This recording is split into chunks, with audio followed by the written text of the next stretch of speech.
बच्चों, जीवन में स्मार्ट बनना चाहिए। ओवर स्मार्ट बनकर आप चीन जैसे ही दिखोगे। गजब बेइज्जती है। नमस्कार, स्वागत है आपका TFI पर, जो है भारत का सबसे बड़ा अल्टरनेट न्यूज़ मीडिया पोर्टल। और मैं अभिनव आपको परिचित कराता हूं कि कैसे भारत ने बड़ी चतुराई से श्रीलंका से एक महत्वपूर्ण ऑयल प्रोजेक्ट प्राप्त किया है और चीन को दिन में ही तारे दिखाए हैं।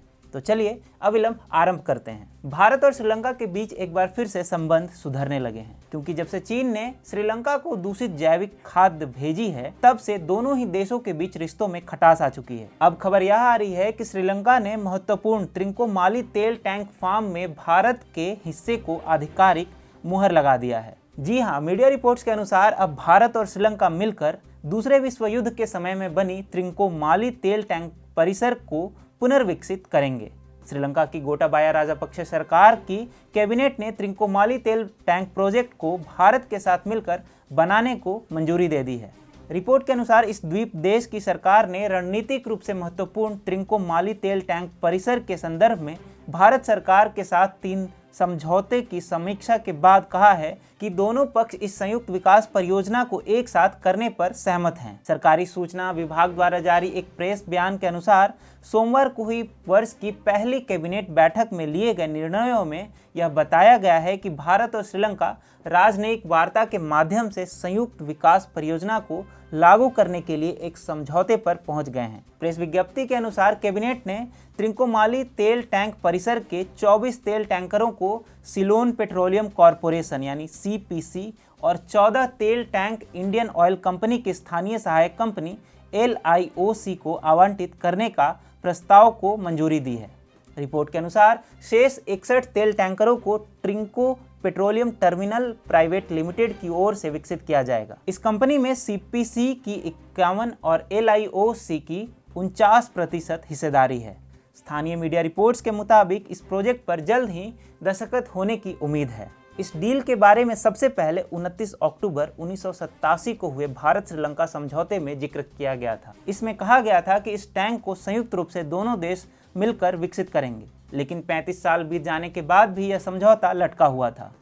समझौते पर हस्ताक्षर श्रीलंका के पूर्वी त्रिंकोमाली जिले में एक लंबे समय से रुके हुए विवादास्पद परियोजना में नई दिल्ली के लिए एक मील का पत्थर साबित होगा, जिसमें एक प्राकृतिक बंदरगाह है। इस तेल टैंक परिसर का इस्तेमाल दूसरे विश्व युद्ध के दौरान ईंधन भरने वाले स्टेशन के तौर पर होता था। श्रीलंका में चीन के बढ़ते प्रभाव के बीच यह समझौता रणनीतिक रूप से बेहद महत्वपूर्ण है। त्रिंकोमाली के रणनीतिक रूप से लाभप्रद बंदरगाह जिले में स्थित लगभग 8 मिलियन बैरल तेल की क्षमता के साथ द्वितीय विश्व युद्ध के युग की तेल भंडारण सुविधा दशकों से एक प्रमुख द्विपक्षीय आर्थिक साझेदारी की कड़ी रही है। एक रणनीतिक राष्ट्रीय संपत्ति में भारतीय भागीदारी को चीन के ऊपर भारत की जीत के रूप में देखा जाना चाहिए। अगर इस तेल टैंक स्टोरेज की श्रीलंका में स्थिति देखी जाए तो इसके बगल में ही त्रिंकोमाली बंदरगाह है, जो चेन्नई से बेहद नज़दीक है।